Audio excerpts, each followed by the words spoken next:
Hey. Still think we need more members for our, magical band that we're, constantly coming up with. Yeah, and the music's really been flowing recently as well. Right. Mm. Got a wash bucket. We got a flute. Tuba now. The tuba. Yep. It was nice that Jim decided that he was going to join the band for that exact reason. Any excuse for the tuba. Yeah, it was weird that he bonked you over the head with it, though. I know. You know how he is. Well, it's because I didn't get the notes right, and you know what Jim's like. Yeah, and it was, Jimmy, he's a stickler for that as a teacher. Right. I kept saying 3, 4, 5, 6, and he's like, no, it's 5, 6, 7, 8.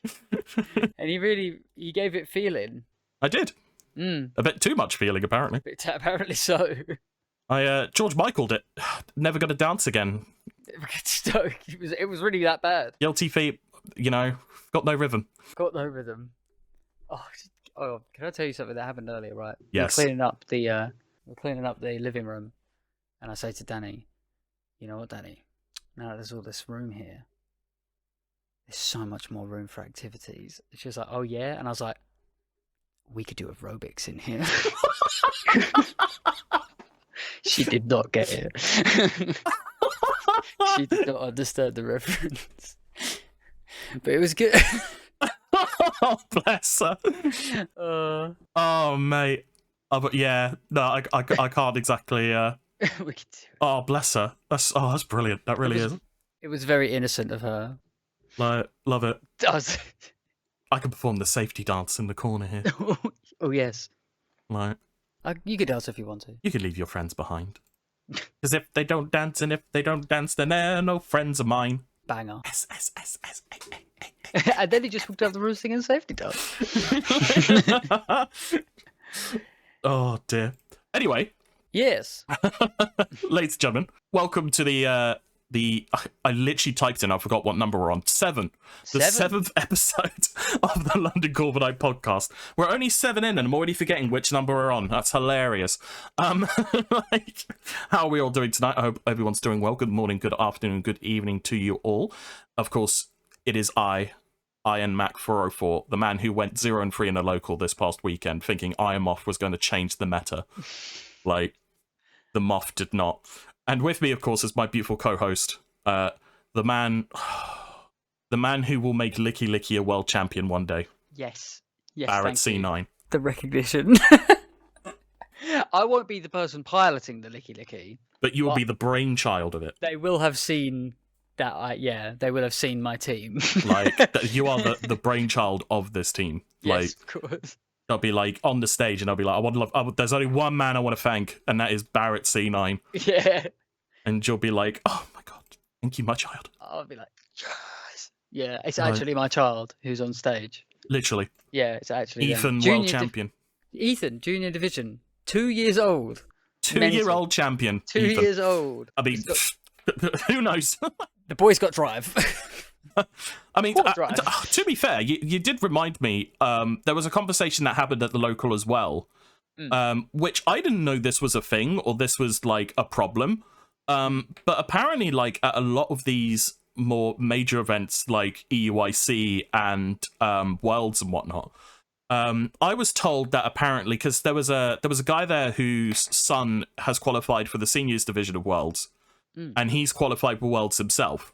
So they're going to go together and he's going to play Masters, the kid's going to do Seniors. But he was saying, like, there was a lot of moments at EUIC and at Liverpool and at locals as well, where apparently parents will get involved and, like, obviously not, where, like, because obviously when your kid is participating in a battle, you're supposed to be in the sideline. You're supposed to be the spectator at this point. Yeah. Like, you're not supposed to get involved.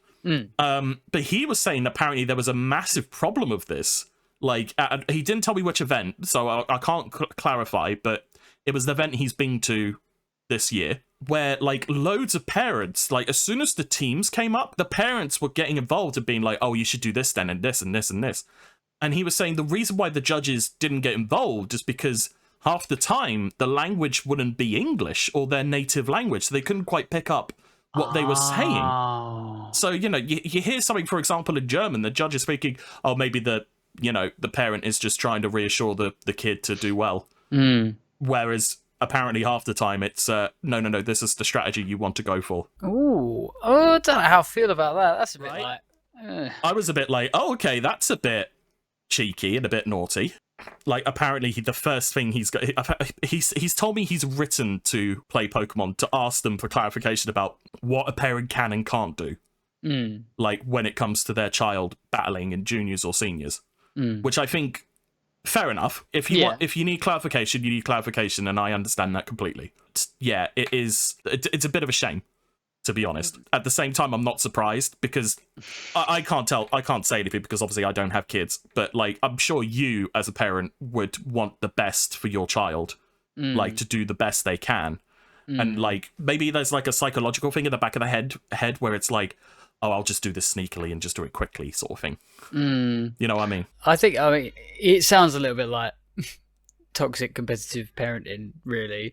Like, just let the kid play the game and find out on their own. If they're like a champ, they'll be a champ. You know, it doesn't matter if they're not. Really, it's like, it's just a game at the end of the day. It's just for fun. So it worries me to see people like not learning that for themselves and then imparting that for their kids as well. Like, it does kind of make me a little bit worried for them, you know. Like, if it was like, I can understand, like you're saying, they might justify it with the idea that, you know, well, you know, if I was their coach, not they weren't my kid, this would be completely different, wouldn't it? Right. You know, but like, you know, and I can understand as well, you know, getting coaching for your kid, but I also understand getting coaching for your kid, not being the coach, because like that dynamic is not the best. Your kid, I mean, it's like stories all the time, isn't it? The coach dad thing is just like, there's movies about how that didn't go very well. Most Will Ferrell films are let me coach my kid. Yeah, legit. Like, if it's the plot of a comedy, don't do it. Yeah, literally. Like, and I think what's another factor as well, where you're saying about like people needing to remember how to take a back seat. Like, you are allowed to take notes during these matches, so it's not like the kid is completely unprepared to what he's going to be doing. Like, he's probably got a crib sheet beforehand, notes to take during the battles, like the behavior of your opponent, things like that. There is nothing stopping the kid from actually, like you said, learning how to play the game and learning how to do the strats, how to position their Pokemon in the position of winning. Like, they understand their win conditions, because that will be drilled into their head by their coaches. I don't think there would be a coach out there that wouldn't be telling their students, this is your win con. Any coach that says no win con is, what are you doing? Like, that's money theft, basically. Yeah. Well, like, if they're lucky enough to be good at the, you know, if they've got a good teacher and if they're good at the game, like, you know, I really, you know, you got to give credit to the kids as well. Like, when I was younger, you know, I played some stuff that, now that I think about it, I think, how did I figure that out at that age? But like, you do, you know, kids are super resilient, are really, really intelligent, you know. Yeah, exactly. Like, don't doubt the smartness of your kid. Yeah, exactly. Like, I battled the #1 seniors player in the world on Sunday, and like, he is super smart. And you can tell he loves playing the game. I mean, bless him, he made the joke of like, I'm going to try and win it at seniors because there's absolutely no way I'm going to win it at masters. Well, to be fair as well, like, it kind of sounds like these parents are kind of trying to be a bit like, well, I can't win masters, so at least I'll win vicariously through my kid in, you know, in the seniors. My legacy will be my son. Yeah, it's like, all right, well, when your kid loses, yeah, literally, you know, just that's remember, on you. You decided that's your failure, not them. That's not their failure anymore. You took that from them by trying to take their victory. So literally, think about that. If think about that. It's your fault as well, you know. Exactly. Bear the responsibility, mate. Exactly. Yeah. So let them do it. Yeah, I think. And also, the meta is brilliant. The seniors juniors meta is awesome. Don't mess with it. I love the seniors juniors meta. Like, they always come up with some random things. The Machamp, that one, I want to say it was seniors, the Machamp with no guard skill swap into the Heatran. Honestly, one of the best plays in existence. Just hilarious that this Heatran's like, I can sit here, it's fine. And then Machamp's like, let's swap our skills. Obviously, like, there is a fine line in this, but from someone looking on the outside, just let your kid do what they want. Like, it's up to them whether they're going to succeed or not. You as a parent just have to encourage them that there is winning in defeat, basically. There is no shame in losing. The fact is, if your kid qualifies for Worlds, that in itself is an achievement. So there is no shame in them screwing it up at Worlds if they manage to get there. Well, and also, enjoy your trip to Hawaii. Like, yeah, you're going to Hawaii. You know what I mean? Like enjoy your trip to oh Hawaii. my God. The thing is, I said that as well. I was like, oh, enjoy Hawaii, and he was just like, oh yeah. Oh yeah, there's that. Yeah, I get to go to Hawaii. Oh yeah, Hawaii. Right. Did you by any chance watch the Oko episode? The Oko podcast did an episode, and they had Rajan on, and they interviewed him. Oh really? They were saying like, so how you feeling coming up to Worlds? He was like, oh, I'm not going Worlds. Like immediately, he just said, I'm not going. I won that, and he has qualified, I think, but he was like, oh, I'm not going because it's too expensive. Yeah. Like, oh yeah. That was another thing that we discussed at the local as well. Is the fact that it is quite expensive to get to. And you're not guaranteed to get to Worlds, which is, again, this is another conversation, isn't it? People who are saying, oh, well, those who are consistent in qualifying should get an automatic invite or like get some sort of, preferred treatment and whatnot. It's like, no, qualify for Worlds like everyone else. Like, yes, it's in Hawaii.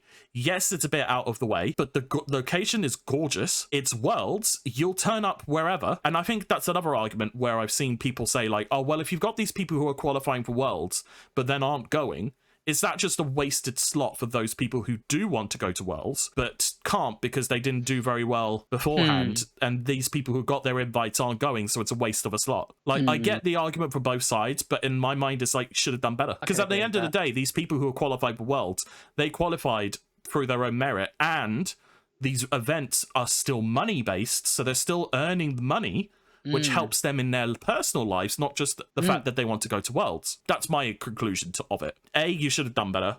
And B, like, the people who have qualified actually might have been more focused on personal wealth rather than, oh, I just want to get to Worlds. I want to spend it all on travel and things like that. They might be using that as, like, to keep bills, paid. Yeah.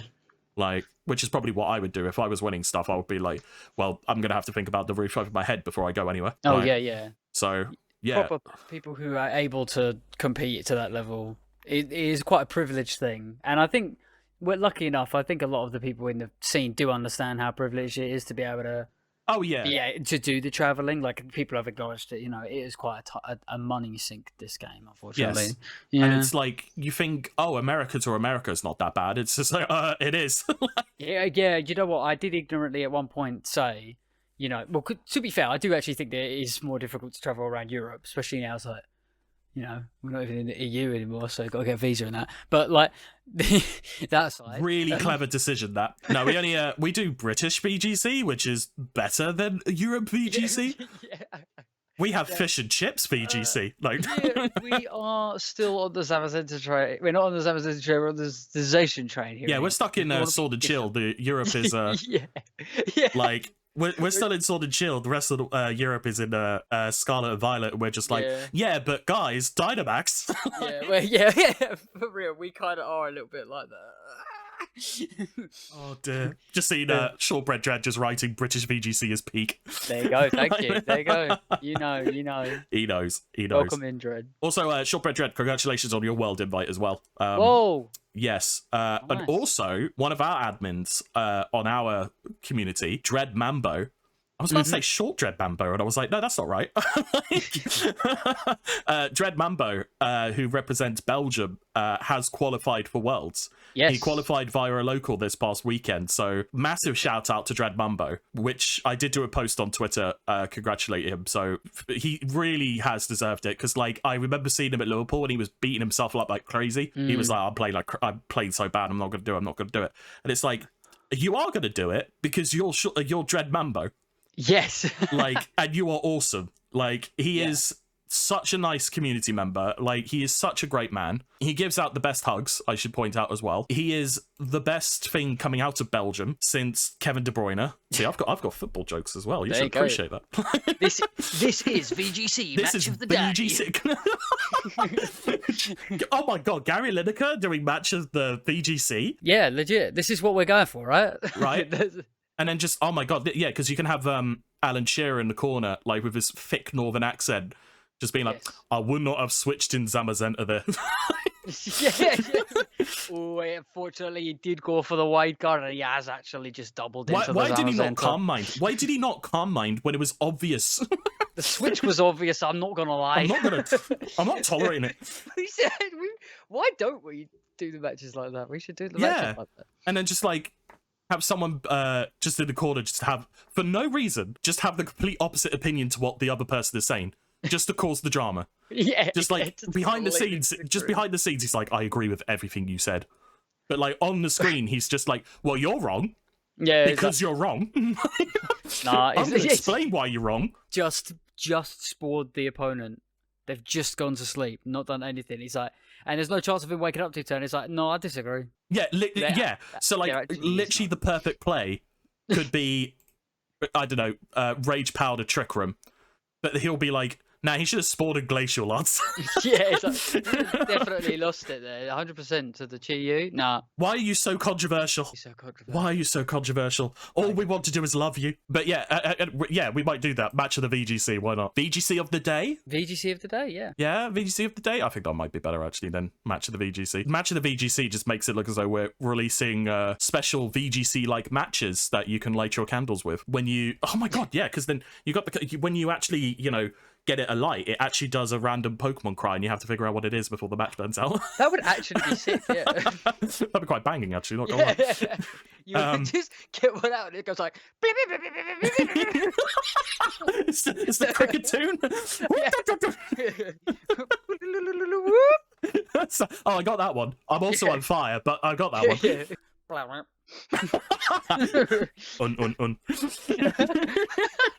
Oh, wait, my personal favourite. All of the yes right now. Congratulations to everyone who's qualified for Worlds so far. There's not many left, I believe so. Anyway, I'm just going to find the actual list, because I firmly believe we haven't got many left in terms of people figuring out, well, how they're going to get to Worlds and how they're going to qualify. Where's my stupid screen? There we go. This is it. This is the list. There's only 5 events left before the end of the season, and then we have that 6-week gap of nothingness, like this empty void before Worlds. So we got the Lima special event that's happening this weekend, as well as the Los Angeles regional happening this weekend. I believe Los Angeles is being streamed. The Lima special, I believe, will just have to wait for Victory Road to upload results of that. The Mexico City special event is as well this weekend. I have not heard a single thing about Mexico City. Honestly, won't be surprised if that's another case of, you know, wait for results to appear and find out. Like, it'd be nice to actually see if they do stream it of some sort, but there might be a place. There might be a place, yeah. They might have some form of coverage. And then for like a lot of Europeans, the last shot to actually qualify for Worlds is Bologna. That is going to be such a must-watch event. I will be so shocked if they don't stream that, or someone doesn't stream it, because this is so important. Like, arguably, but for a lot of people who can't afford to go to America, to go to Los Angeles or NAIC, this is the one. Unless there's like a few little locals popping up here and there, but like for a lot of people, I would have expected this Bologna event. Oh, it's definitely being streamed. Thank you. Yeah, I've seen that. Yeah. It has to be. Like, this is the last one. I haven't seen a special event stream ever, I don't think. Part of me is thinking the only reason why they're doing it is because of how important it is for the Europeans. But at the same time, in my mind, I feel as though they should be trying their best to try and stream all of their events, because it generates so much money for Pokemon through merch, through just turning up, registration, things like that. Like, they have the money. Like, you cannot tell me the franchise that is just behind, well, not just behind, but is like behind Disney, like, doesn't have the money to, you know, keep these all up. They've got it. It's got to be worth it for them at this point now. There's enough people watching. I think it actually is big enough. Yeah, I mean, Short Dread was just pointing out, but the Utrecht special was streamed. Yeah. So there's no excuse for them to say, oh, we can't do this one. And then, of course, yeah, the Big Daddy North American International Championships on the 7th to the 9th. I'm not surprised that sold out. I'm pretty sure that sold out super quick. But this is the last chance for people to not figure out, obviously they got the 6 weeks afterwards, but this is kind of the last shot for a lot of people to understand, like, what they might be expecting going into Worlds. Because like we mentioned, there's a 6-week period of nothing. Everyone's just going to be, silently sitting in corners of rooms, rocking to themselves, being like, I can use this. I can. This is viable. This is viable.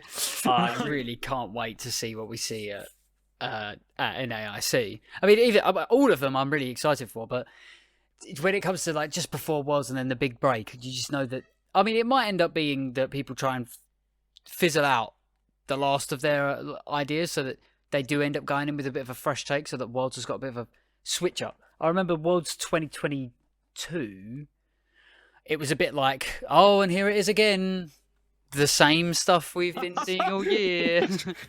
But this time, I think that with the break between events, maybe it will give people a chance to try and develop something new. Like Joey Gato bringing Wo Chien last year as a bit of a kind of surprise factor moment was actually really interesting.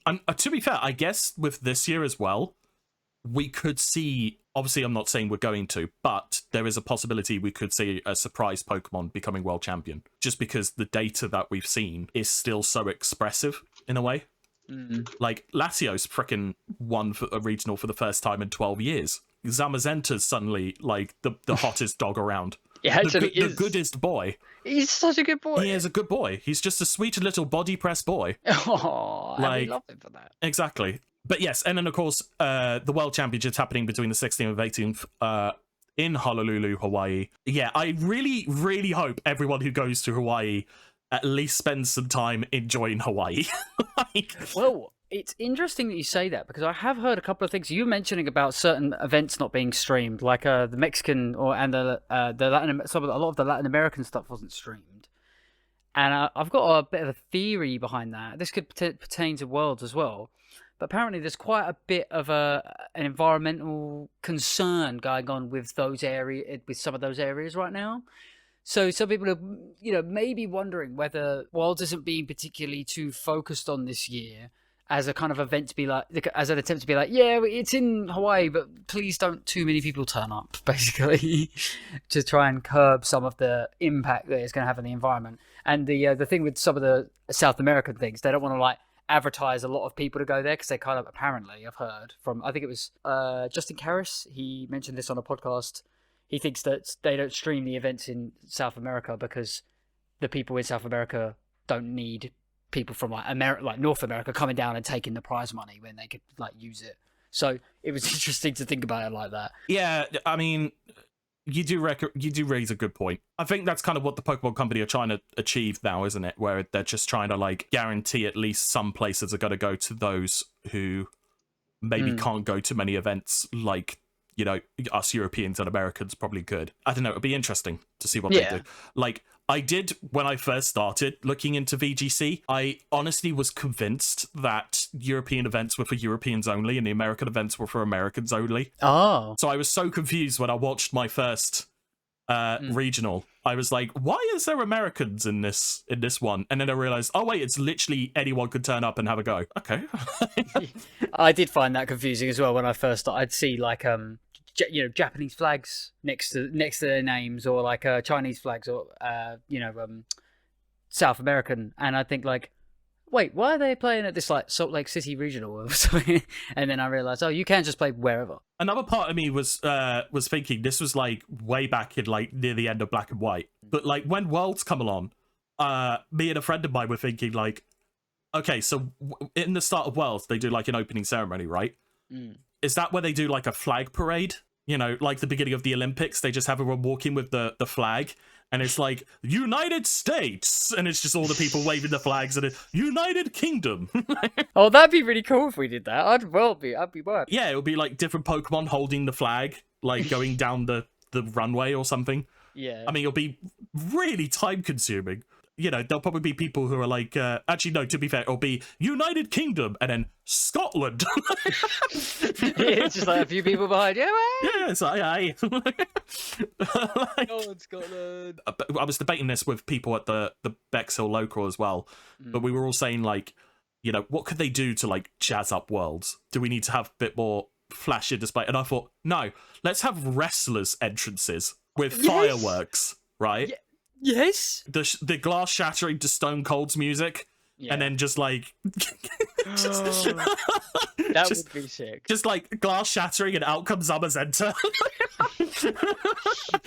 That'd be so cool. Yeah. The gong goes, and Calyrex Shadow Rider walks out. the gong. It's like clocking.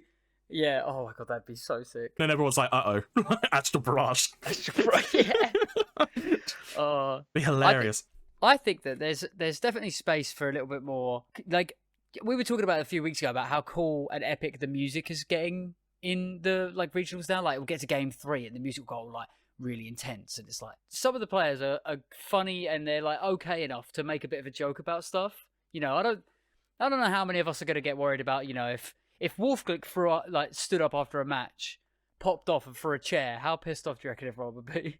I mean, to be fair, like, I know a lot of people will say, like, oh, we need to be a bit more sports presentation about it. It's like, no, we don't. I don't need like a pitch side reporter telling me like, yes, Tom, I can confirm they did lock in their 4 Pokemon for game 2. Yeah, there's like an instant replay of him pushing the A button. It's like, there he goes, locking it in. He's locked in.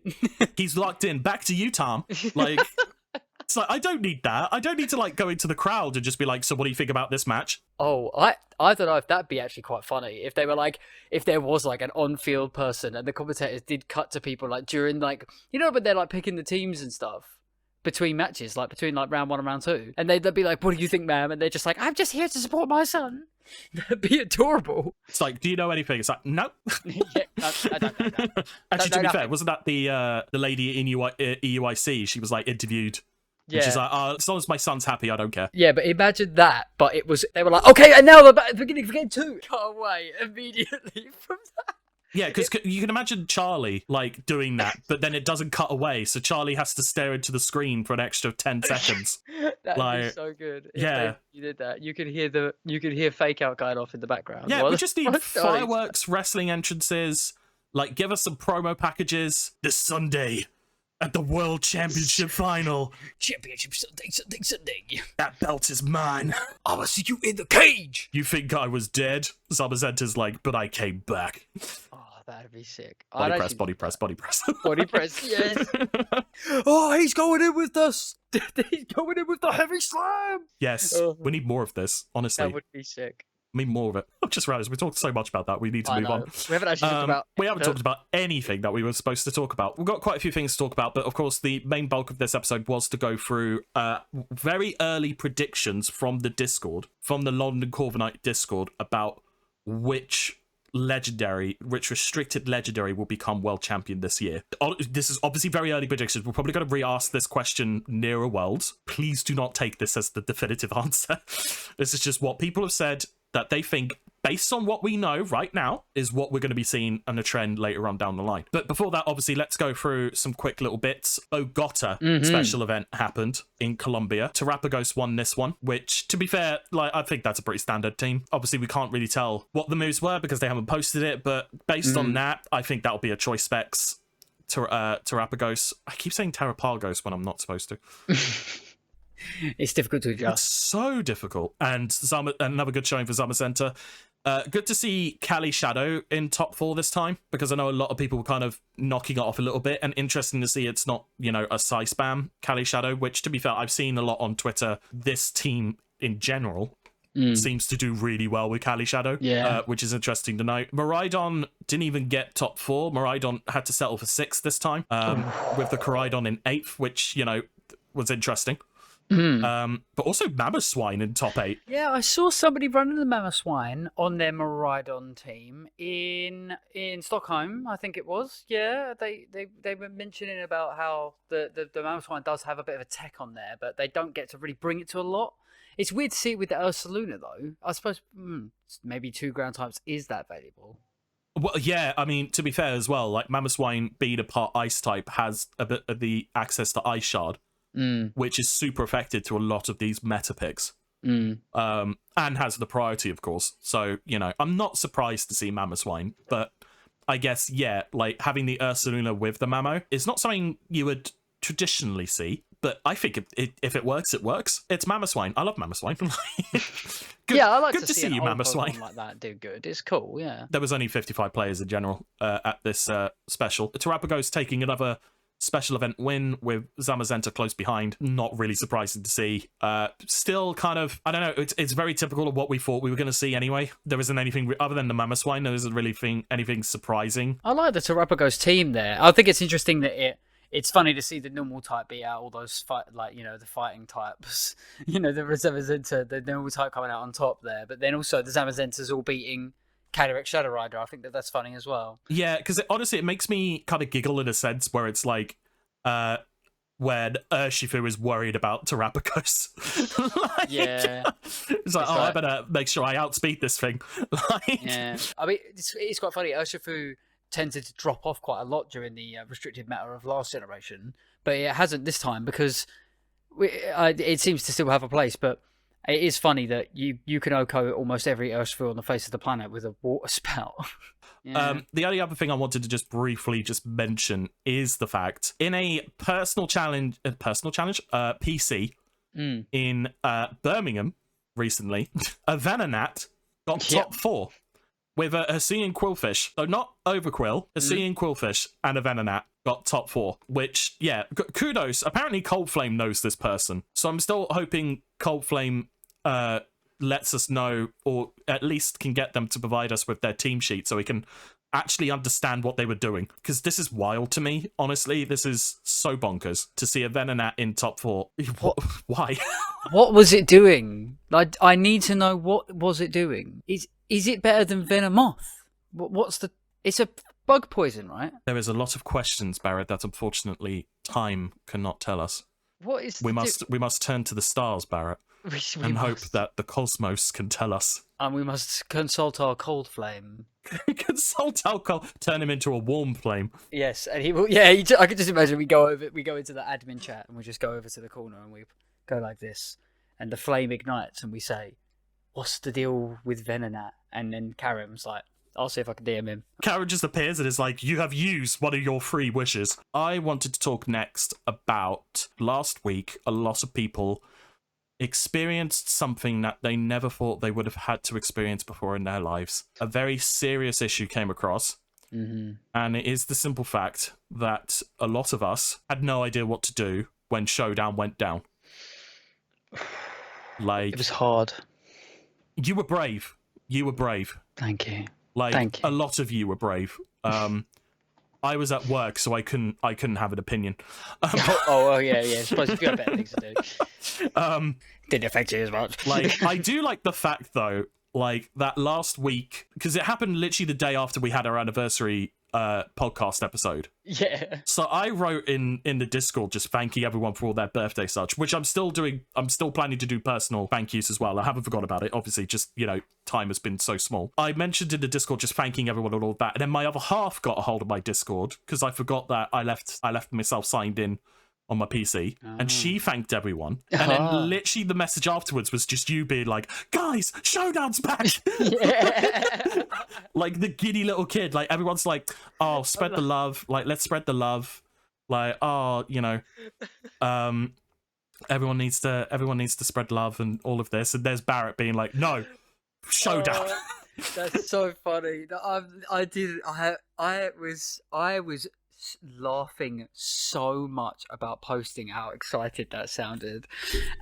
Danny was just looking at me like, "You really think you're so funny, don't you? You really think you're so funny?" And I was like, "Yeah." But seriously, I was like, "Danny, you have no idea how fast I saw that it was back." Right? Nezzy posted on Twitter 2 minutes before that. Basically, I saw his post. So it had been back for 2. I don't know how Nezzy found out, but I found out via him, and I immediately was like scrambling to text to put it in the group chat. Didn't realize that it was totally going to come across as like this really, really beautiful, sincere thank you to the community for this thing, and me being like, yeah, cool story, bro. Showdown's back, guys. So funny. I literally saw your message the following morning, and I was just like, it's literally like such a romantic, heartfelt moment, and Barrett just punches the composer. Yeah. Showdown's back, baby. Also, speaking of Nezzy, they made this cracking tweet where it was Pokemon Showdown being down probably made someone call their ex at this point. There was a whole heap of funny tweets and funny stories coming out. Like, I know I couldn't find the tweet again, but somebody tweeted saying like, "Hour 12, I'm now writing calcs on my fridge." Yeah. It's that kind of thing that makes me laugh a lot. It's just like, wow, so many people rely on Showdown. Can you believe it? Bacon VGC, they posted, "I've decided to memorize the damage calculator." Just the entirety of it. Like, You know what? Wikipedia right down. Yeah, Wikipedia, right? the whole thing's right there, mate. Go crack at it. Somebody was saying there was another tweet I really liked of the Scarlet and Violet servers have never seen this much activity before. Yeah. And the funniest thing is they went down pretty much. Like, people were saying, I think it was Atrix was saying, like, all of you Showdown guys, you know, there is a game, you Showdown X, there is a game and the ladder that is up all the time. And I was like, but is it up all the time, Atrix? And I was like, Exhibit A, Catch These Iron Hands, posted about how they're not going to play on the ladder anymore, even though that's their thing. They are a ladder demon. They were like, nah, ladder's dead. Another one I really liked was someone went to a park and was asking why there's so much grassy terrain on the field and asked how to replace the grassy terrain with electric terrain, to which someone responded, throw a battery at it. Someone else, there was one more which caught my eye. Again, I can't remember who it was, but kudos to you for saying it. Apparently they were like, I can't now do showdown battles, so I don't know the calcs. I might just go to my local town centre and just have a sign saying, you know, those memes where it's the, you know, this is the right calc, argue with me that I'm wrong or something. Like, it was similar. Yeah, it's similar to that, where it's like the best range setter is Pelipper, proved me wrong. Change my mind. Yeah, change my mind. That kind of meme. And he was like, he was apparently going to take a whiteboard down to his local town centre, which he told me it was like, I think he lives in like Hastings or something. So where the population is quite like old, if I'm honest, in Hastings. Like half of them would probably be like, what on earth are you talking? There's one other guy there who knows. And he plays singles. Yeah, he does Draft League. Yeah, he likes Draft League. He loves Draft League. It's VGC or nothing, mate. He doesn't know what Terrapagos is. They haven't. No. They don't use that. No. Everything is stealth rocks and spikes and toxic spikes. Ooh. My cloister knows toxic spikes only. Goldengo's broken. I remember doing a singles battle on stream once, and the guy led in with cloister, and I can't remember, but I had a poison type on my team. It might have been Nihilego, but I switched in Nihilego for something else that he switched in. He immediately quit. He was like, oh, okay, yeah, you beat me. And I was like, why? And he was like, well, you've got something that to stop the toxic spike, so I can't win.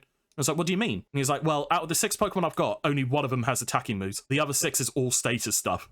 What? I was like, what on earth are you doing? Like, is this what singles is? I don't want to be a part of this. Yeah. Do you know what singles makes... Andy the VGC said recently that they think that VGC is a lot like a card game. I think singles is even worse. Because, you know, like, when you play a game of Yu-Gi-Oh!, if it goes on for more than 2 turns now, that means that you know that the game is going to be, like, actually worth it. Whereas a lot of the time, games now are just like deck matchups, where they just go in, put a card, you know, turn 1 starts, they start laying their stuff down and go, you go, oh, right, yeah, there's nothing I can do, there's no point, and then they just scoop, yeah. So I think that's how singles work. Yeah, because I'm still waiting for Pokemon to do a Yu-Gi-Oh style anime, Pokemon VGC. Yes, please. You know, please. I cannot believe Dread Mambo went for double Trick Room to keep the Trick Room up. It's this important stuff, guys. It needs to happen. It's really important. It needs to happen. Let's put a petition together. Like, everyone together, we could get this done. But another thing that caught our eyes as well, Soul Serve VGC posted a video, which I haven't watched this personally, but Barrett said this was really funny. There might be swearing in this, guys, by the way, guys. So we do apologise. Apologise, but I will edit out in the video. First, because my guys are slower. Well, my Kali Ice is slower and it's switching. And I switched into Ceruledge. And then I also switched out my Miraidon. Did you switch this? Is this VGC D&D? Did they just... I didn't switch anything. Showdown went down, so they just... Switch anything, so the other switch will happen now. And the other switch is into Torkoal. Oh my god. Sure. I went for Helping Hand Snarl. Did I full para? Para. Okay, like, Torkoal takes like 65 and Ceruledge drops. First, that is because so my guys funny. are slower. Yeah, the fact that he's like, and I get a crit on both of them. And I get a crit on both. Okay, so, like, Chi takes, like, 25, and, Galay just drops. That is so funny. It just drops. I love this idea of a D&D Pokemon VGC. There's a guy there rolling the with a dice. crit. Oh, so funny. Yeah. We should do that though. We could do that. Pokemon VGC D&D. I Like, could, if you give me enough time, I can rearrange it. I have rearranged the game of chess, people. I will rearrange. well, if you've done chess, you might as well do Pokemon. I have done chess. There is a stream on my channel of me playing it with my friend. I think I did reinvent chess, and I will be making a video about it one day. I could do it with this. I would love it if it's just like, you know, roll for movement, and now roll for protect. Hold on, calc. Yeah, look, I'm not gonna lie. We should do this. Like, I could do that. That'd be so funny. A lot of it is pretty self-explanatory. It's just a D10 for a lot of accuracy checks. Yes. Right? If it goes to like 95, it's a D20. You just got to do, and then you just roll for accuracy. Yeah, I just got to do for a double protect. You just got to get between 1 and 3. That is actually it, isn't it? Just roll between 1 and 3. Yes. Yeah. Oh my god. For the triple, you have to get a 1. Yeah. Oh my god. Yeah, we're already planning. Yeah. Someone gets a 1 and we'll pop up. Can't believe I lost the Pokemon VGC D&D tournament this week. Yeah, I can't believe it. He rolled a 1. He rolled a 1. Like, oh my god. It's funny because that is literally exactly how it works in game. It's just that we'd be freaking out about it being. Oh my god! Because then there's because then there's the dungeon master. Yeah, you know, who's literally just like, you know, he's the commentator. Yeah, he's the commentator, but also he's like, you know, the terrain that you're actually battling on, like, shifts from grass to rocky mountains. Yeah, and he's got to depict it, and we already have the perfect person to be our dungeon master, right? Chaz, if you are out there and you want to become our VGC dungeon master, please, Chaz Indra. Like, definitely has the voice. Definitely has the voice. Like, imagine how sick that would actually be. Oh my god! Because then we can, because then if it actually gets successful, we can ask Amazon to produce a series on it. That's right. Yes, that's right. Ex Machina, we're coming after you.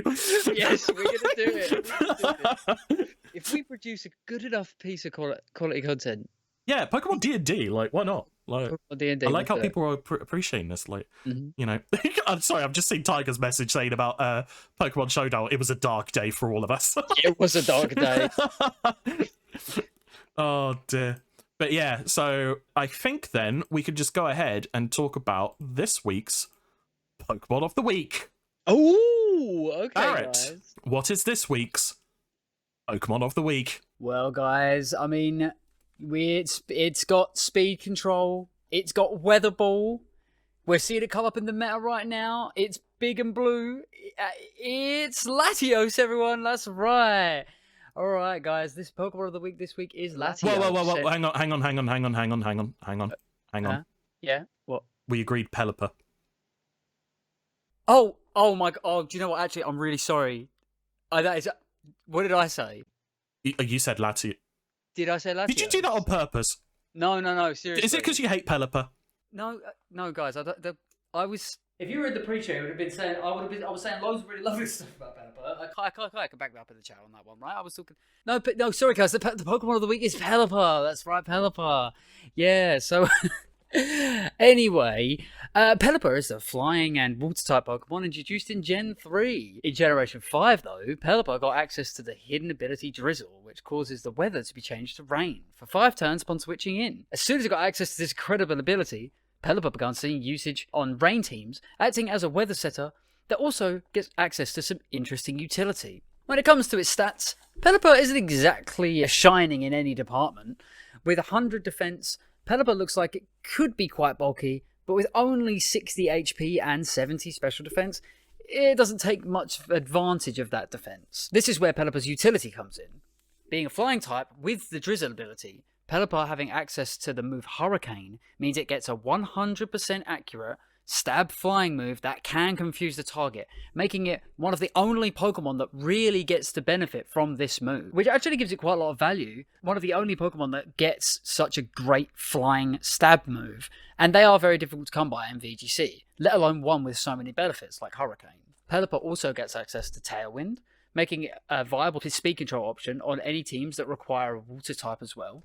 With Midland Speed itself, Pelipper can be trained to outspeed certain Pokemon under Tailwind, but also it could be quite bulky to make sure it gets that Tailwind up for its team. It also gets access to Icy Wind for further speed control. Pelipper's role on a team doesn't stop there. It also gets access to Wide Guard, a strong defensive tool that prevents your opponent from using spread moves. This is particularly strong in a metagame with a lot of high power spread moves, like right now. Wide Guard can also be used to protect itself from spread moves from their ally that would normally damage them, like Explosion and Discharge. With the combination of its ability, speed control options, typing with only 2 weaknesses and an immunity, and with good move options, Pelipper is now being seen as an effective tool to shut down enemy weather while also assisting other members of the team defensively with rain and wide guard support. It could be seen assisting the likes of Calyrex Ice Rider and Zemzenta, as well as being thrown into some teams just to give them extra options to certain matchups, for example, threatening their opposing Amoonguss. We've even seen Life Orb being given to some Pelipper just so that the players have that extra special attacking option, sometimes running Muddy Water for an extra water damage, especially in the rain, and with the possibility of an accuracy drop just always helps you out there. So, there we have it. Pelipper, is it the best bird? Will we see it being used in future formats? Or have we already seen the limit of what Pelipper can do? There we go. I leave you to decide. There we go. I didn't realise there's quite a few merch for Pelipper. Really? This is the sitting cutie of Pelipper, like quite box standard, like, you know, good old bird. I do like the fact that they added this photo where it looks like Pelipper is stuck looking at a cube, which I did kind of giggle at. But do they think it looks big in the photo? We should put something there. But there's like a mystery dungeon plush version as well, which honestly can't tell the difference. It's just slightly bigger. What's the eyes? The eyes are kind of creepy. There's also a pin, but also there's these really cool like summer shirts as well. This one particularly took my fancy. Ditto and Pelipper, this purple shirt where you can see like, yeah, it's literally just Ditto and Pelipper in a Hawaiian themed shirt. That's quite cute. I'm not paying £40 for it though. Right, so yeah, Pelipper was of course the Pokemon of the week this week. Tune in next week to find out what Barrett's going to pick as that Pokemon. Also, that was a skit. I just need to clarify that because I am predicting someone in the comments to be like, you guys like screwed it up. Oh my god, I can't believe you did that. I can't believe the Corviknights are silly.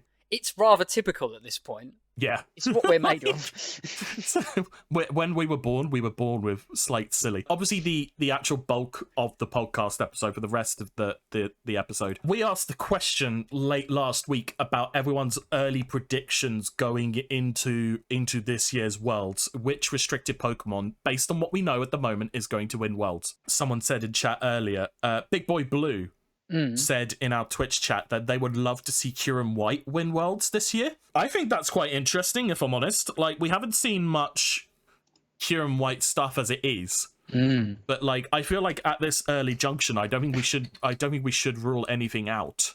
But we did see a Kyurem White team finish quite highly. I want to say it was at Indie with the Hypnosis Ninetales set, which is quite interesting. But of course, Kyurem White as well does have a lot of like, well, it's a dragon type, so it's obviously got every move in department, right? Yeah. So I don't think it's a bad say. Like, I think, you know, I just don't think there's enough knowledge of it at the moment for people to take it seriously. The fact that, of course, it could just spam blizzards as well. Like, it could do that every day, all day, if it wanted to. Like, let's have a look. So where's Kyurem White? Kyurem White here, 170 special attack, like, which is quite gross if you think about it. Like, with 100 defense and 90 defense and 125 HP. So realistically, it can go up against quite a lot of these at the moment meta picks, like, which I wouldn't say doubt its power, if you will, because yeah, it still has access to its Fusion Flare move. You know, it's 100 base, 100 accuracy, special attacking fire move. Which, yeah, Zamazenta's not going to like that, is it? Cali Ice isn't going to like that. Yeah, there's quite a lot of it, like, here. Obviously, we've only just started looking at it, so, like, not surprised we've seen Kyurem White get a top cut. I think it's more now just a case of what can you do more with it and how can you bring it to that next step where it's not just top cutting, it can actually pose a serious threat. Yeah, I agree. I think it probably is a really good benefactor of terrestrialization because I did make a Kieran White team actually. I put it in the jokey pastes, by the way, which if anyone wants to submit some stuff to, they can. If you've got any funny teams or anything. But like I said, it is just a funny team. You know, you put it on like with Torn or something, or a Ninetales, and you can do like Blizzard spam, but it can't really get you particularly far. Unfortunately, being able to dish out a lot of ice damage is actually really good, but it's like you're going Terra Ice to make sure you're just like, doing like, like if you want to do the Miraidon thing, like where you just have like the terrain and specs and just all the damage, you can do that with this Pokemon, but the snow I think is a little bit more. It's just too easy to get rid of. So it kind of, and then the problem isn't just that the damage output goes down; it's that the accuracy goes down, and then that's like a much bigger problem. I think we might be seeing some stuff. I think what is actually kind of interesting is the fact I would have actually put Pokemon like Palkia and Dialga above Kyurem.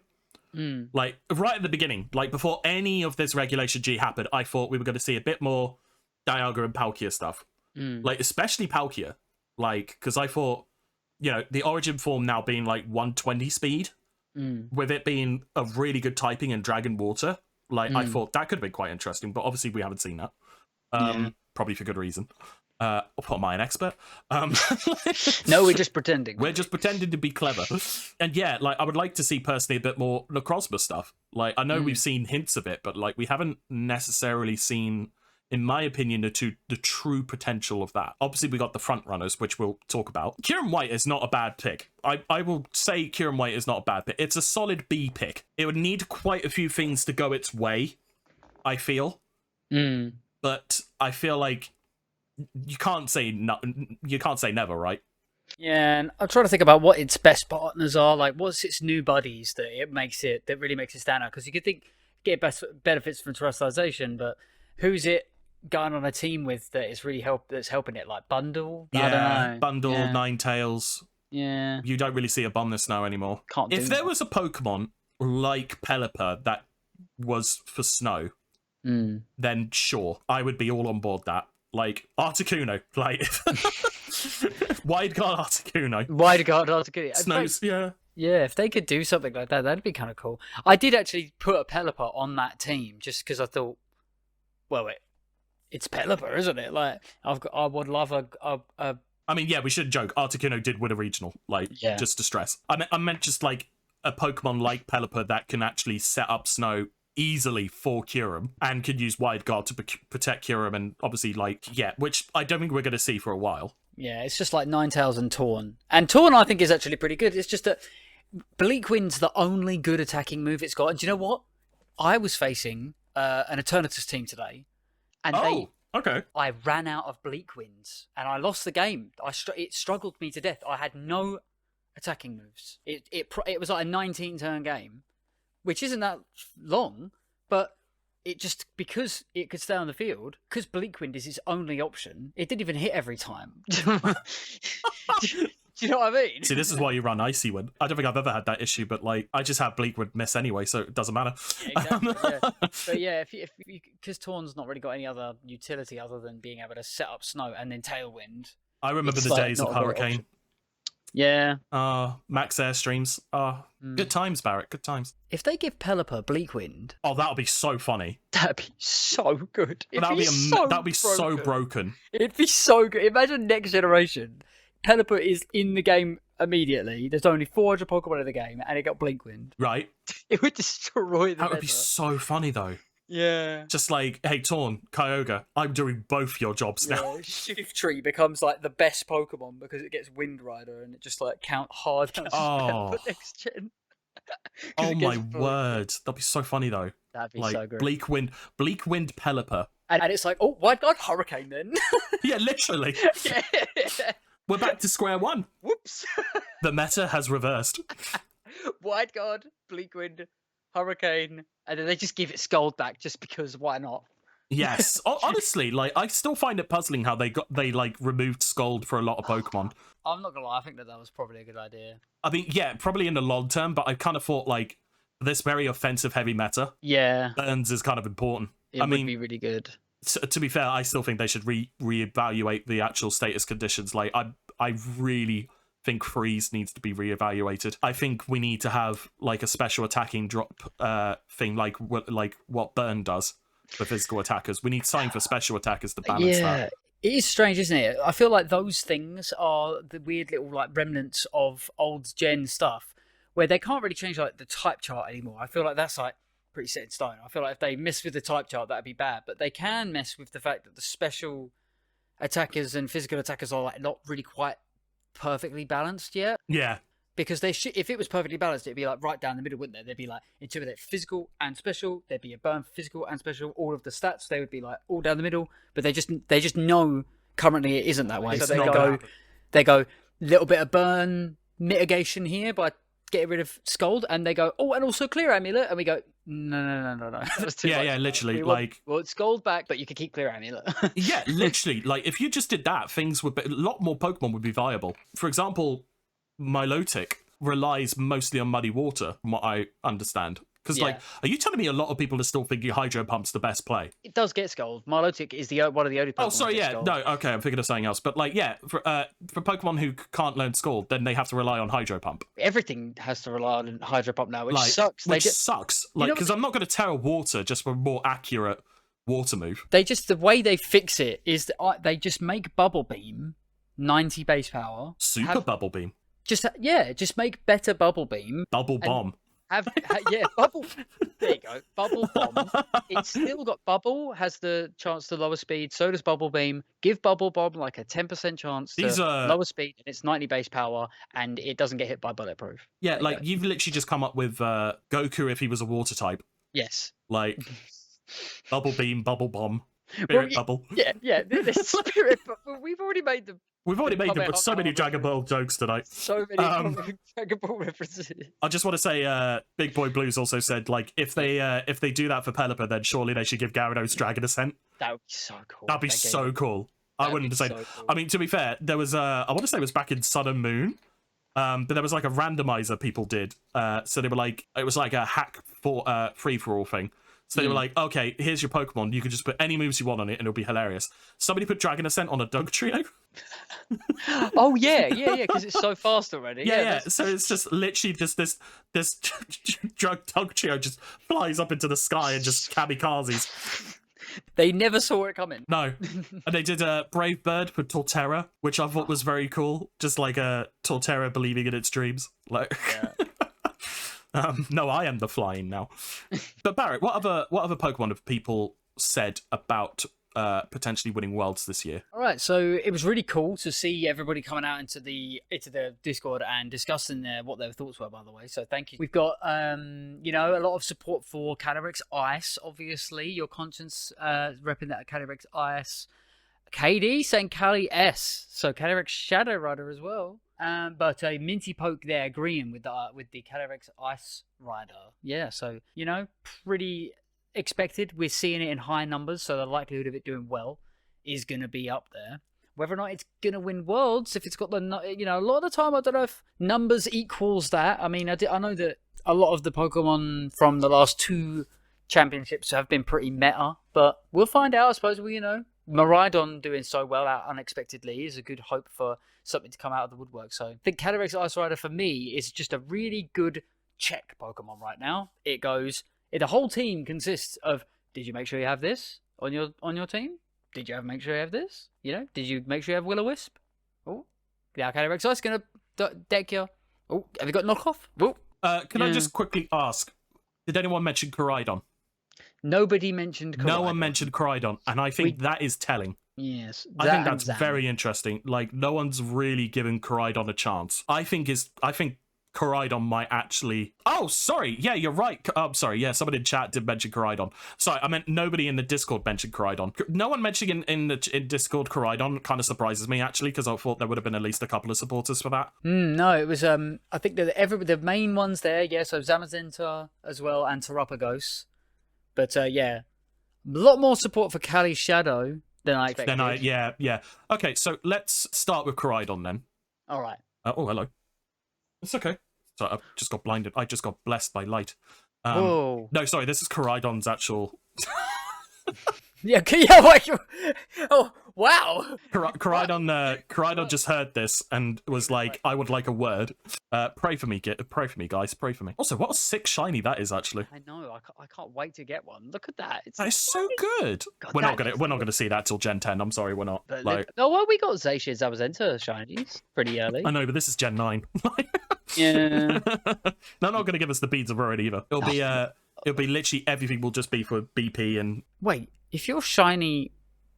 Oh, the bike one can't be shiny. Can No, it? I was going to can't. say that'd be so cool. That if you would could be ride sick. around on the shiny one. Someone's going to mod that, aren't they? Oh, 100%. 100%. That's sick. Okay, so Koraidon. Koraidon, to be fair, I think does have a fair shot. I think it's just been a little bit unfortunate so far. You know, I don't think we have actually seen a Koraidon get top 4 yet. Like, I think the highest we've ever seen it is to get top 8, which is still a fantastic achievement in its own right. But I think the problem is the fact that Kali Ice is really, really going for it right now. And unless you Terra Fire, you kind of have to waste the terrestrialization on Koraidon. Yeah. In order for it to live. Like, you're 4 times weak to Fairy. Like, obviously we haven't seen as much Fairy so far. But, like, Fluttermane is still a thing. Also, yes, I do want my shiny Chi-Yu. Give me that. Yes. Yeah, we haven't seen, Fluttermane is still around. We've still got a lot of Pokemon that threatens Koraidon because, like, fighting does not stop it from getting hit by a super effective ice moves. Which, fighting is not a type which resists itself. I would actually argue that having fighting is a hindrance. Yeah, kind of. I would honestly probably prefer it to have a fire dragon typing. Do you know what? I actually was convinced that.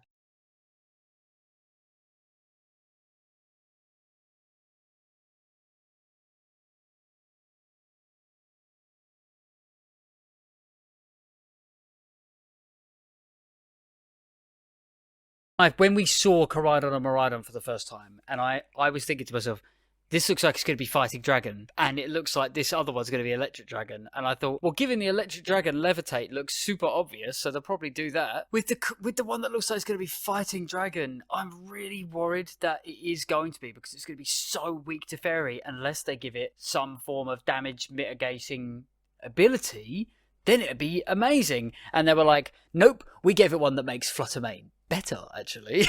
This is a similar argument about Solgaleo, right? Yeah. Because when Solgaleo was first seen and first released, we were all convinced it was going to be part fire. And yeah, it was just a psychic steel type. But it's like, but you represent the sun. Like, you're representing daytime. Like, why you psychic steel? Like, well, there is like a lore behind that. It's about something to do with alchemy. It was like it was something to do with, basically there used to be this myth that the lion would eat the sun, and the sun was made of burning metal, and that was where all the metal comes from. Right. It comes from the sun because it was like burning metal. And like that's like kind of the idea. And the psychic, I suppose, is because of alchemy, I suppose. I don't know. But yeah. Okay. And I just think they wanted an excuse to make a big metal lion. Kai saying Groudon could be one of the underdogs for Worlds. I'm not gonna lie, I did kind of think that earlier. I did think that, and we'll talk about that maybe. Yeah, potentially. I mean, to be fair, no one in Discord again brought up Groudon, which is another one. I think what I want to talk about, though, is Kali. I think we should talk about Kali Ice. And then we could talk about Calyrex Shadow Rider. Kali Ice is definitely one of the front runners at the moment. I would definitely say, in terms of the big three, if you will, Kali Ice, and a lot of people agreed in the Discord, is ridiculously dangerous this generation. Yep. Which, to be fair, it was already quite dangerous in Sword and Shield, but obviously with Sword and Shield's main mechanics worked, I don't think we really saw Calyrex Ice shine as bright as it could have been. No. That's a god-awful shiny, though, isn't it? I've just noticed that. Yeah, it looks horrible. That's horrible. What on earth? It's pointless. Anywho.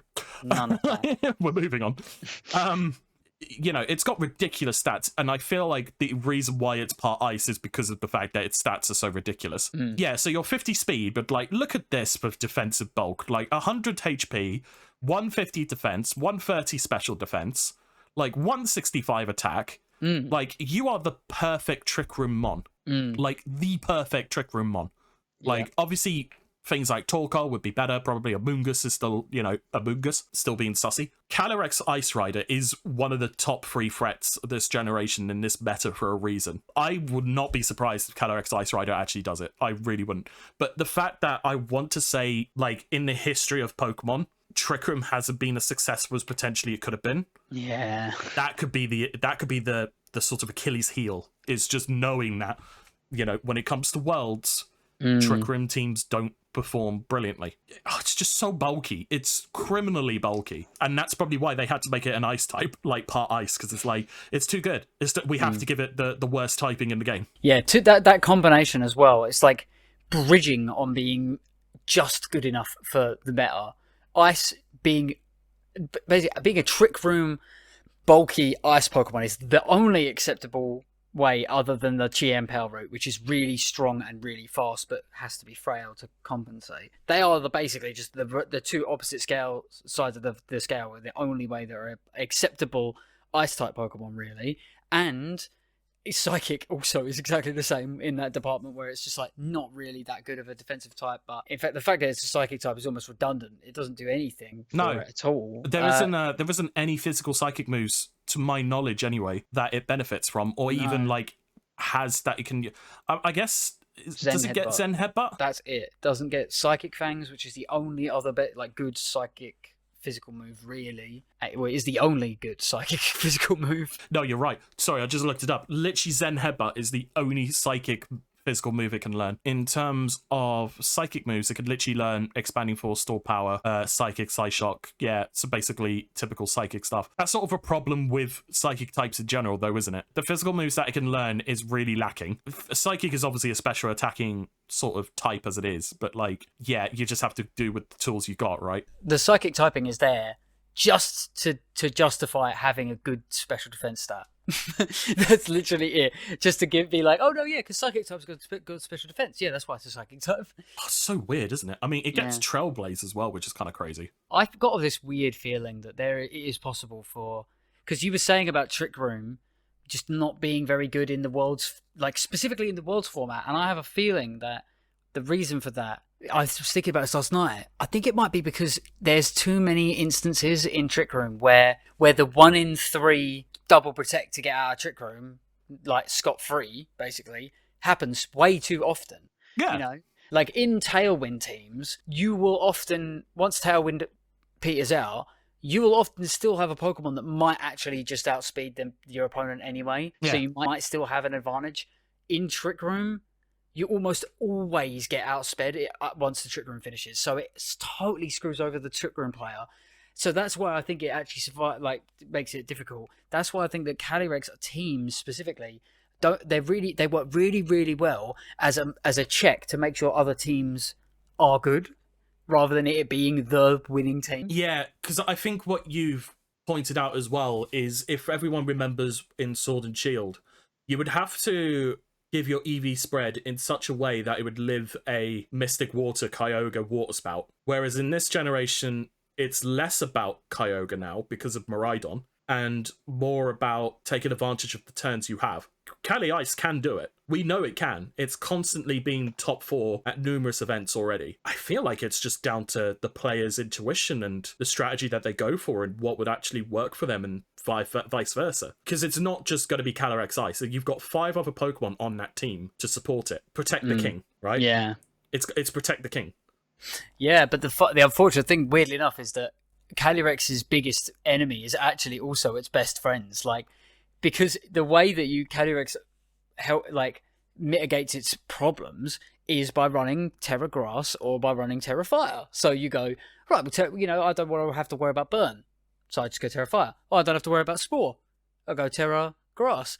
But because you can't actually do both of those things, it means that you effectively go down to assistants with, like, if they have their own good Amoonguss Instinct Core, they could totally shut you down. Yeah. But between them, they can totally handle it. Big Boy Blue has mentioned in the chat, like, it is bulky enough not to be needing that Trick Room. Yeah. But you're still slow. Obviously, like I mentioned, like, you've got 5 other Pokemon to help with Cali Ice.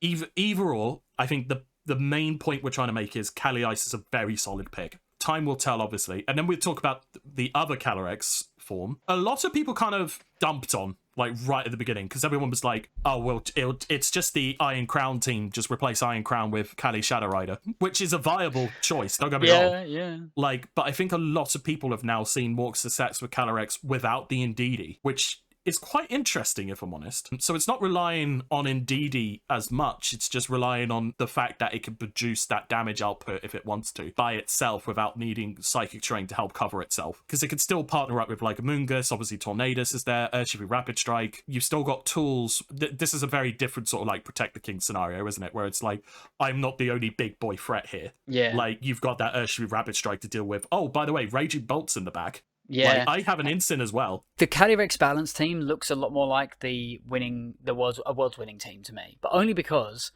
that core is just so great. I'm sorry, that's why it's not the lads for nothing. You know, the only thing that would make me happier really is, although I think that Raging Bolt is a fantastic Pokemon and it probably should win Worlds this year, because I think if anything, the real restricted that's going to win Worlds is probably Raging Bolt. But I will be shocked if it doesn't. it's 100% going to win Worlds. There's no way. It will be the new Instant.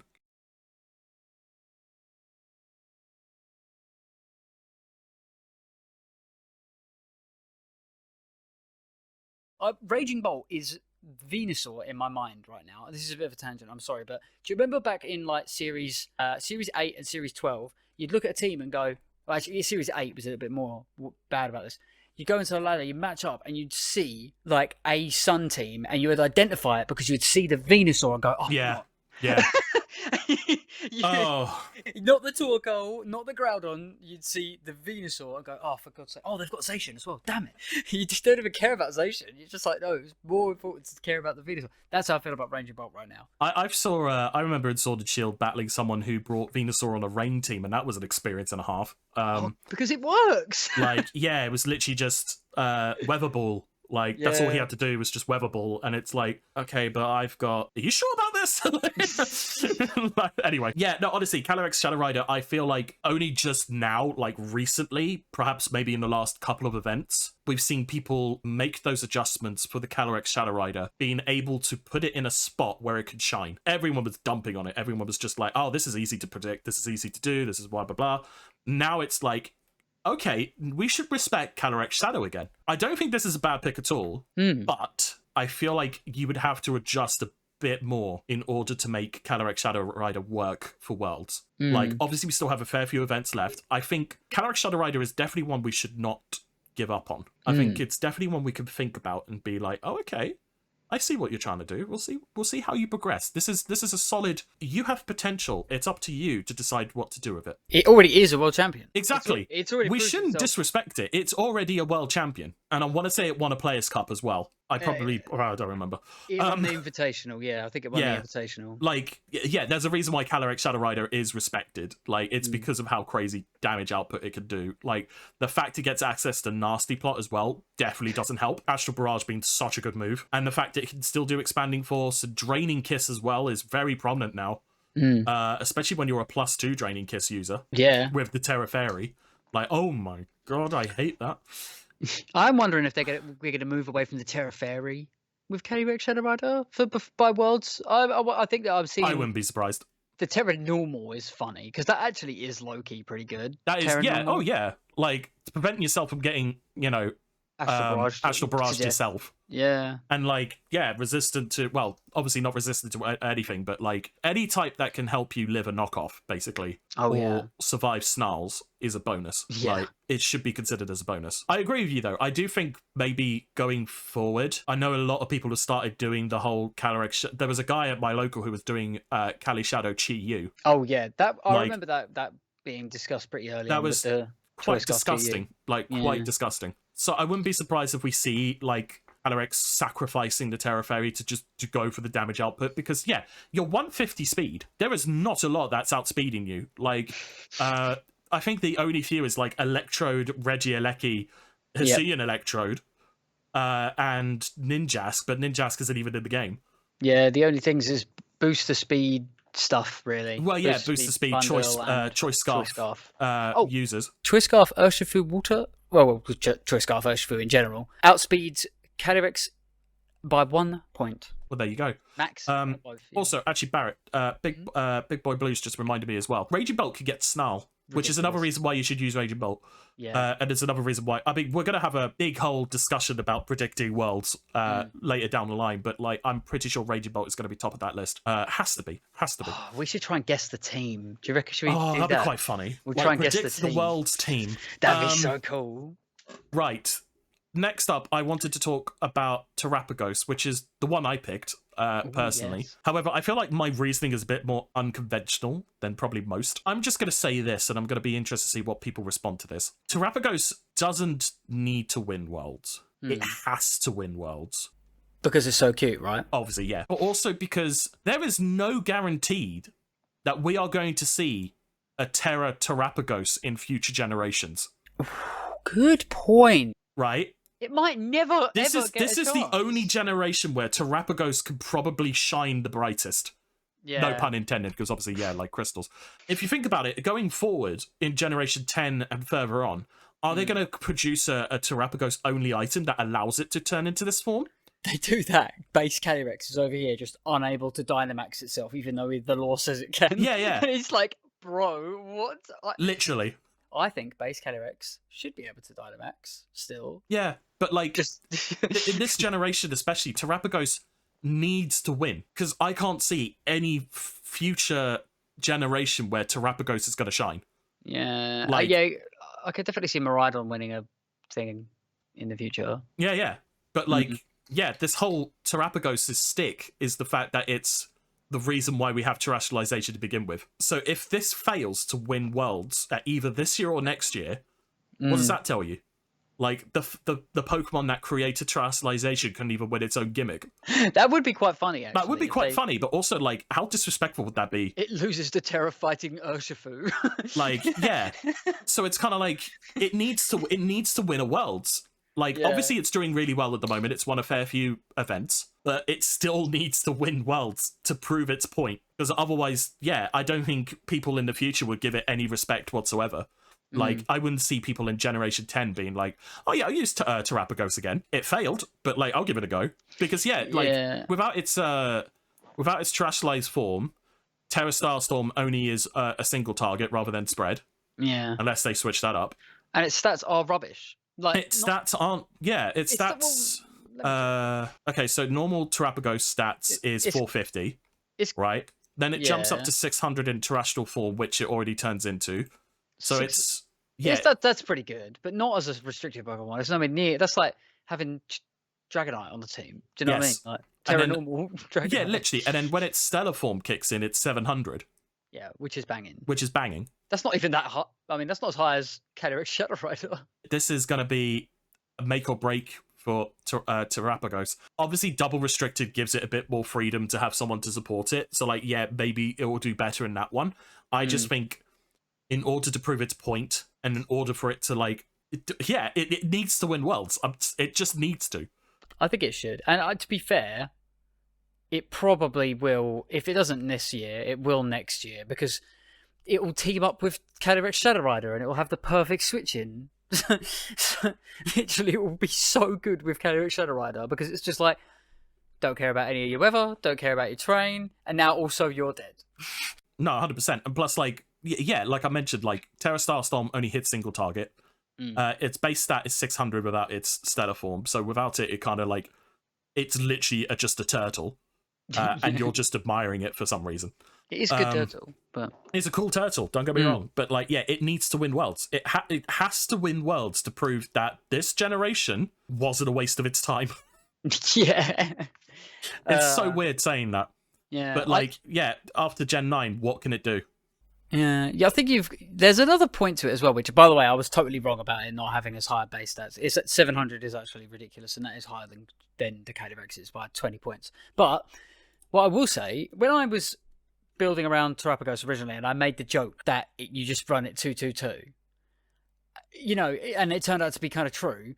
The reason why I think that ended up happening is because people saw Terrapagos and thought, well, it doesn't fit into an already existing core, because it's a normal type. Yep. It doesn't interact with any existing archetype already, yep. because this. So weirdly enough, in the generation where 222 seemed to become the biggest thing that I think it's ever really been. I know that there's been other 2 Pokemon cores before, but Dondozo made it into a proper thing, really, didn't it? Yeah. And now that the funny thing that concept exists of just putting it onto a team with 2 other good cores that are just already really good, totally worked for Terapagos in such a way because it specifically doesn't fit onto anything. So it works well in the sense that it works really good with just great Pokemon, and also it totally negates every other archetype. That's a really good strategy as well. It's like like in hand destruction stuff in Yu-Gi-Oh, where they just get rid of all your resources. It feels like that, doesn't it? It's just a resource dump, and they tend to just do really, really well. So and it's new, so people don't know how to fight it. So Kai was also mentioning that, what is actually the probability that Terapagos would even be in Gen 10? Yeah, good point. I mean, so Xerneas ain't now. Yeah. So we'll have to wait and see. Oh, yeah, like Xerneas Yveltal is not in Generation 9 right now, which is a crime, honestly. Give me my Tapus back as well, Pokemon, you cowards. Yeah. Right, we'll move on anyway. So Terapagos, yeah, that was the reason why I picked it, but it should be interesting. Let's talk about Kyogre, because this was your pick. Yeah. And I want to say you were the only one who picked it. I might be wrong. I am the only one, yes. You are the only one. You believe in a big blue fish. Yes. That's the sound. That's the beginning of a song, isn't it? He's a big blue fish in the big blue sea. He's a big blue fish in a big blue Pelipper's mouth. Blue Pelipper's mouth. Right. Can you explain to me briefly why Kyogre's going to win Worlds this year? Yep, I could totally. So the reason is 252 special attack, Terra Water, Kyogre, Helping Hand, Water Spout at 150 base power versus 252 HP, 252 special defense, Calyrex Ice in the rain is a guaranteed OHKO. That's my reason. Thank you very much, Barrett. Right, next up, Miraidon. Yep. Oh, look at Mechabird. That's pretty cool. Okay, right, yeah, sorry. We'll be a bit more serious with the Kyogre. You don't have to. That is literally all That was literally Barrett's argument. Do you know what, though? I will say, your conscience did make the point. Terra Grass. So I checked the calc on that as well. And you'll never guess what, mate. It's a 2-hit KO. You just need someone in a rocking chair just being like, I wide guard you, sir. Yeah, well, you know what? That's a good point. My Ogerpon for the Helping Hand is not doing the damage output into the wide guard mons that I would like for it to be doing right now, but it will one day. I do have to disagree with you on this one. I'm sorry. What?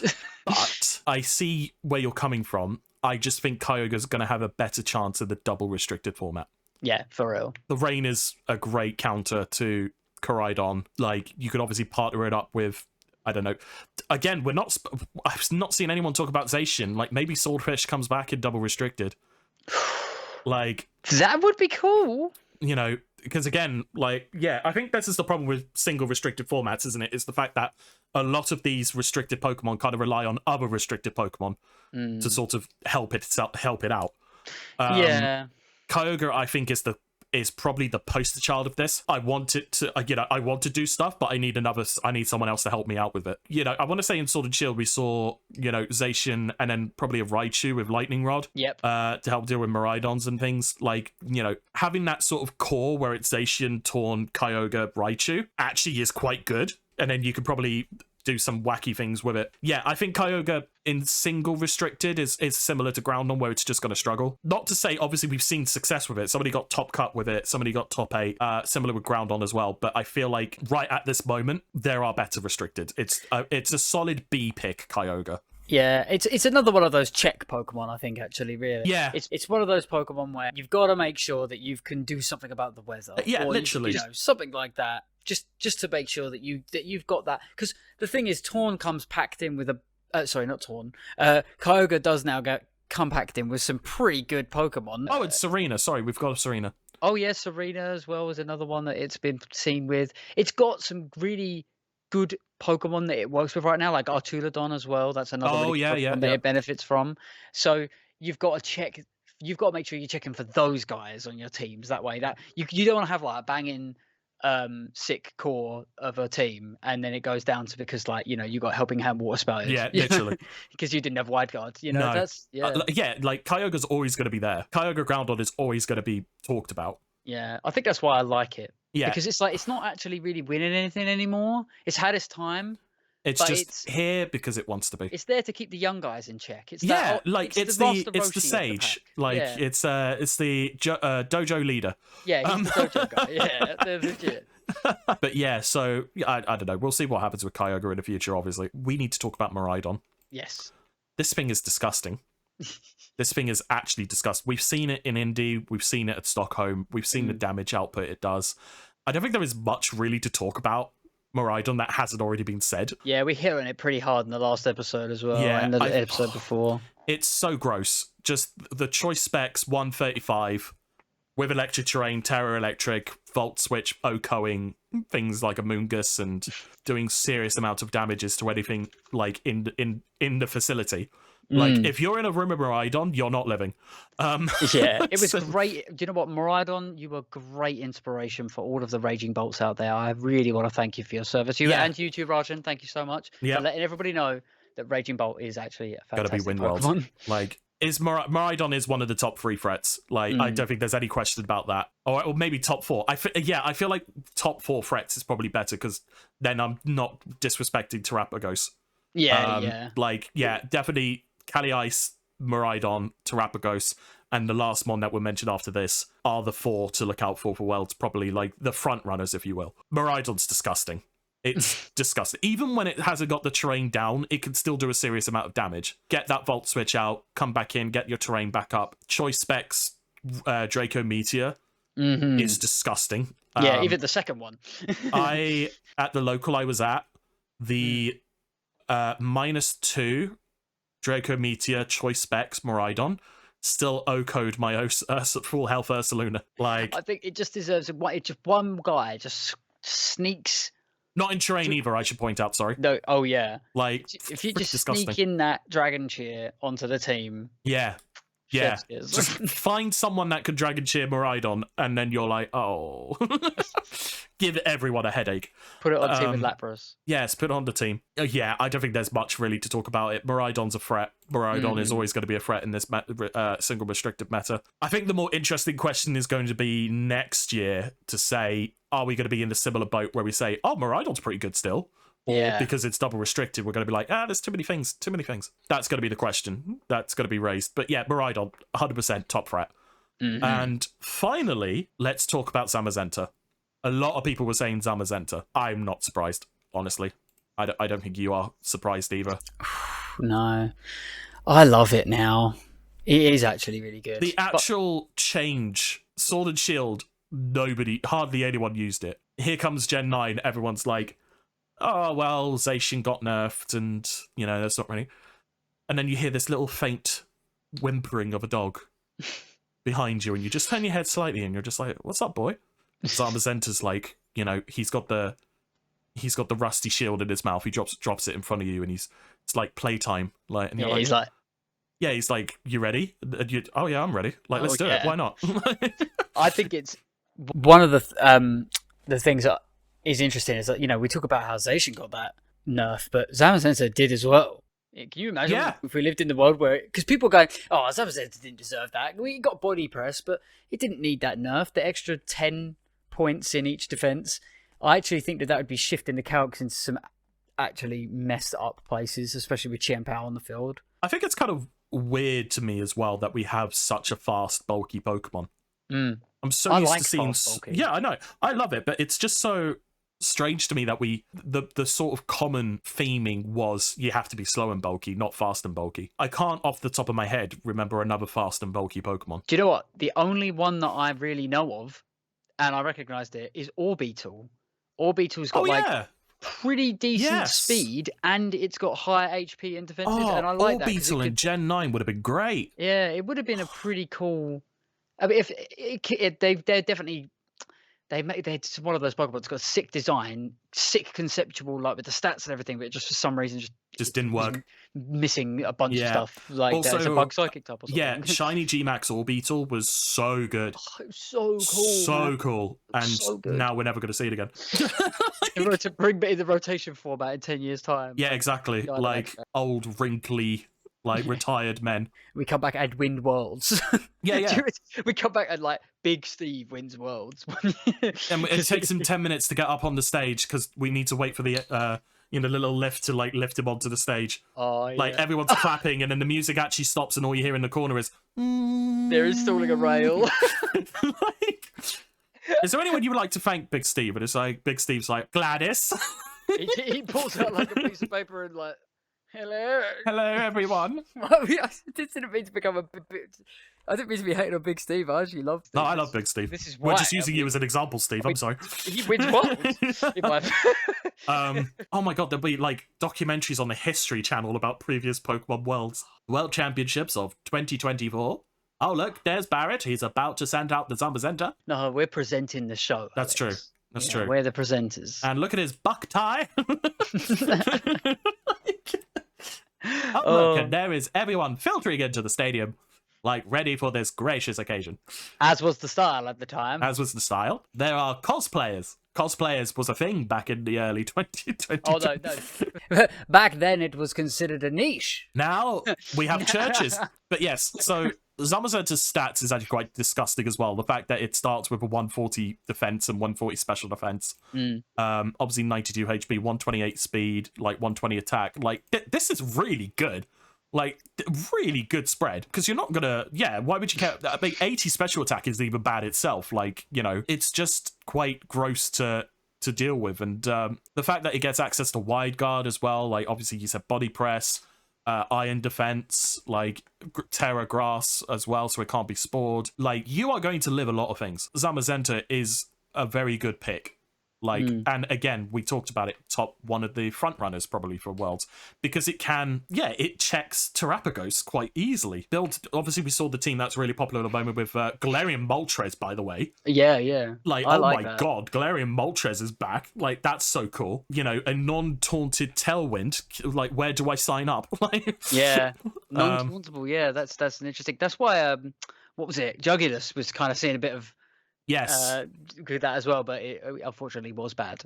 I'm just going to do a quick check because I want to say you get something a little bit more interesting. Oh, yeah. So Zamazenta also gets Snull. Yeah. The fact that it gets so many checking moves and it's difficult to really do anything about it as well. It's weird, isn't it? Kind of like Zamazenta is the best support as well as your best, strength.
I think that's the thing. There was a lot of really good Pokemon in the past, particularly in the last time we had the single restricted formats. A lot of the Pokemon that did really well performed some form of supporting role as well, where they did a little bit more than like for example your Groudons, where Groudon offered that extra support. It does more than just sit on the field and stack up a bunch of boosts and do damage. It's like Zamazenta makes you play that mind game. So I've noticed though, it does get really hard shut down by Taunt. That's one thing that the adaptation that I've personally started adapting now is just like Taunt Flutter Mane is just a really easy way of getting around it, because this is the scenario that I've played out so many times. My Focus Sash Flutter Mane, it goes for the Taunt, they go for the Heavy Slam, I'm on Sash, and now they can't do anything about my spread move. The fact that it can be shut down that easily is one thing, but maybe we see it next to Decorate Alcremie, and I'll be really happy about that. Oh my lord. Yeah, okay. Just to prevent the taunt. I mean, to be fair, that's why, yeah, I mean, I feel like the Zamazenta core right now is using Latios and Galarian Moltres and Rillaboom. But I don't know, maybe you could adjust to have the Farigiraf, you know, Armor Tail, or obviously like Psychic Terrain with the Indeedee to prevent Taunt from happening. But I feel like Zamazenta, with that 120 attack, you could just say, sod it, I'm just going to go for damage. Like, you could taunt me. Like, the fact that it has 120 attack, base-wise, is quite gross. You have everything of a sweeper as well as a bulky, like, as bulk at the same time. Like, in order, like, it's just crazy to me that it can fill 2 niches. It's already filled 2 points of your team that you want to focus on. Have I got enough bulk? Have I got enough attack? Like, can I sweep still? The Zamazenta's literally there, like, I could do everything. I'll cook, I'll clean, I'll sweep. Yeah, it really is pretty good, isn't it? It ticks so many boxes right now, and it also is, it's quite handsome. Look at that! Look at that good doggo. You are quite the specimen, Mr. Zamazenta. You've got, you know, Zamazentas, beautiful looking Zamazenta, and then you've got Groudon, Kyogre. I mean, flummoxes. You know, obviously saying all these Pokemon that are the front runners, obviously, like, you know, people are gonna try and counteract these front runners with Pokemon that aren't front runners. Big Boy Blues just mentioned saying, you know, could we see Groudon? I think, honestly, we probably will see a rise in Groudon. Yeah, I do think because so. of Miraidon and Zamazentas. Not necessarily saying they're going to work, but, like, we'll definitely see more of them. It's not even the circle of life, it's the circle of the VGC meta. Like, something works, you counter it, and then that works, and then you counter that. Yeah. Like,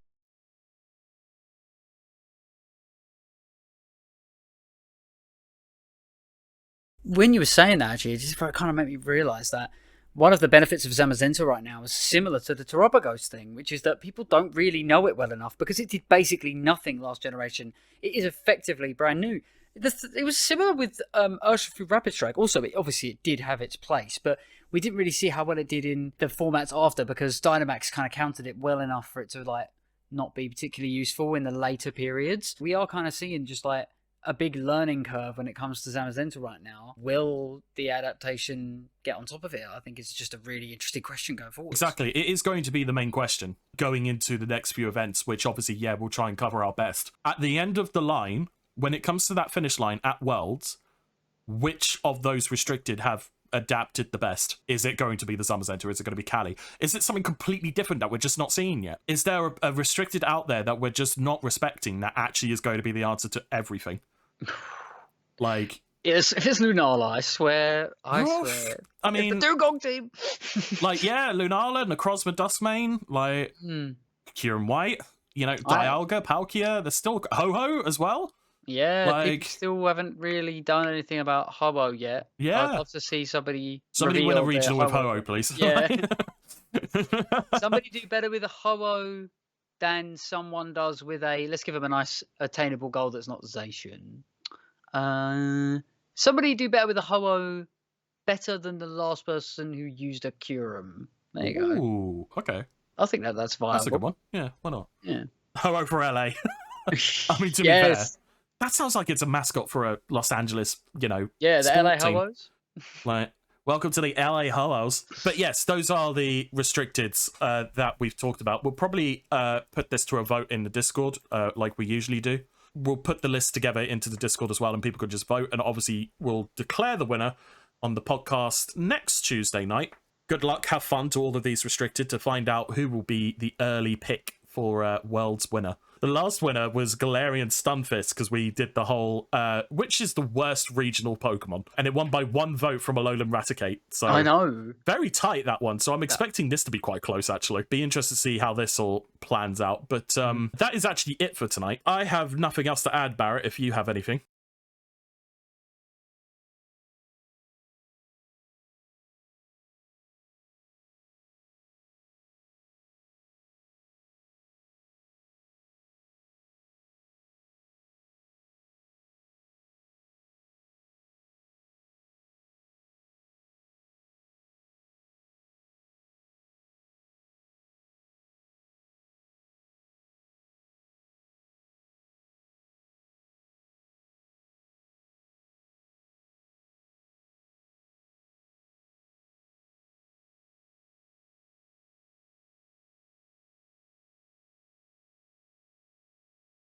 No, I mean, if you guys would like to go over quickly, I'll chuck it in the chat as always. Go and check out the YouTube channel if you haven't already. Go and check out last week's episode if you missed it. And there's also a bonus stream last Monday, not this Monday, the one before that, the one with Tiger. So if you happen to miss that, go and check that out. There were some fantastic matches in there. And... Also, shout out to Tiger again. Sorry for the commentary. It was so good. I was actually talking to him today. And he was like, "Oh, I'm so up for coming back and doing that again." And I thought, "Well, that's great because we'd love to have." When VGC has talk shows, you'll be the number one. Oh yeah, me and Barrett will be there. Oh my god, we'll be turning into a lunchtime talk show program where we're just sitting there with our cups of tea on a very ugly looking sofa. Yeah. Like, and just like, our first guest today, his name is Wolf Glick, and Wolf Glick comes out, he's got his cappuccino or something, and he sits with us, and it's like, so nice to see you, Wolf. And Wolf's like, oh my god, guys, have you seen the new Zamazenta spread? And we're like, oh! And he's like really excited about it, and he's like, I'm not gonna lie, mate. Talk about it. Talk about it. I've just literally just described a VGC version of Loose Women. Well, to be fair, right, I'm not gonna lie, but I think we are the top UK VGC based podcast right now. Only because I've never heard of another one. That's good enough for me. I don't know why. I was expecting such a different answer from that. Well, like, if anyone knows another one, don't tell me about it. There you go. Don't tell me. Don't tell him. I'm warning you. Don't tell. If anyone mentions it in the chat, you will be banned. I'll ban you. You will be timed out and banned. I'm sorry. I was so expecting you to say like anything other than that. I don't know why. Just we are the best because I haven't heard anyone else. Well, I haven't heard of them. Right, I listened to like 3 other VGC podcasts. 4. I've listened to another one, but I don't think I've made an episode for a while. Actually, but most of them I haven't made an episode for a while. I would love it if someone pipes up and then you're just like, where have you been? Where have you been hiding? Like, I haven't heard from you. Who are you? There are a few, like the Chilling Nay podcast. I haven't actually listened to that one yet, but I will give it a go. But in my mind right now, there are only 2 full-time podcasts going on, us and so that makes another one, which makes us number 2. Here it was I'm listening to right now. Well, you know what they say: first the worst, second the best. Exactly. Whoever the third one has the hairy chest. Oh god! Well. The third one's got thick. I am actually quite hairy, so we might be number 3 now that you've said that. Oh, actually, I'm quite hairy too. So. Oh, maybe we are number 3. Yeah. I'm just thinking about another really, really great podcast. Maybe we're actually just secretly Urshifus. Like. Yeah. Yeah, we really bring a whole new meaning to that. We're the whole new meaning to this. Oh my days. Anyway. Before we talk more about hairiness, let's go. Let's go. Obviously, follow Barrett as well. Follow me. Join the London Corviknights if you haven't already. But yes, I think that's it then. I don't think there is anything else to add before I seriously consider doing a Loose Women version of VGC. We all hope you have a very good week regardless. And we all hope you have a very good weekend regardless. And yes, much love. Take care, everyone. Let's go raid. Have a good one. Bye-bye. Bye now.